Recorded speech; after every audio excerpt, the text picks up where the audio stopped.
Nyanyi. Saya nyanyi, abang sambung. Awak nyanyi, saya sambung. Betul. Assalamualaikum. Hari ni saya nak bawa pergi ke satu kafe ni. Kafe ni dia macam rezeki lah. Kalau dia ni ada, memang rezeki saya dapat jumpa. Saya minat dia ni. Kita dah sampai. Ini kedai dia Haraplah dia ada The Food Project. Bismillah. Kalau dia ada, memang saya minta dia suruh nyanyi. Assalamualaikum bang. Bang, saya nak order boleh? Saya nak order Nak order? Nasi lemak sotong crispy ni satu. Nasi lemak sotong crispy satu. Hari ni saya take over kedai. Take over kedai Pekerja saya pergi buat jap. kerja. Next lagi yang power saya tengok. Ni mantau set A ni bang satu. Mantau set A, okey. Betul. Mantau set A satu. Loaded cheese bowl satu.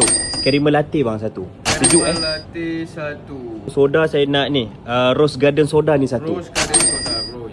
Betul. Itu saja bang. Saya nak request boleh? Apa? Saya nyanyi, abang sambung boleh? Nyanyi. Saya nyanyi, abang sambung. Awak nyanyi, saya sambung. Betul. Malu Malu? Saya lagi malu Orang semua. Dah shaking abang? Dah shaking. Okay, boleh cepat. Tak mungkin ku. Sambung bang. Cuba untuk mensiakan rasa ini, walaupun ku tak pernah merasai sedikit kasih darimu.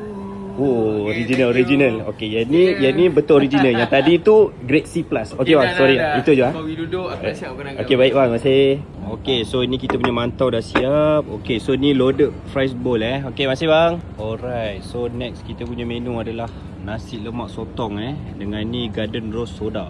Ni dia nasi lemak sotong crispy Nasi lemak dia daun pisang tau. Terasa sotong dia crispy tak crispy. Bismillahirrahmanirrahim. Nampak macam sambung orang lama. Bismillah. Ini nasi lemak orang Melaka tau, sebab saya kangkung. Yang seterusnya ini dia loaded potato Dia ada dua tau. Satu nak bacon ataupun nak tenders. Bismillahirrahmanirrahim. Rose Garden soda kacau-kacau dulu. Bismillahirrahmanirrahim. Next kita nak try dia punya mantau Kacau dulu. Okay, bismillah, rasa kuah dulu. Cecah dengan mantau.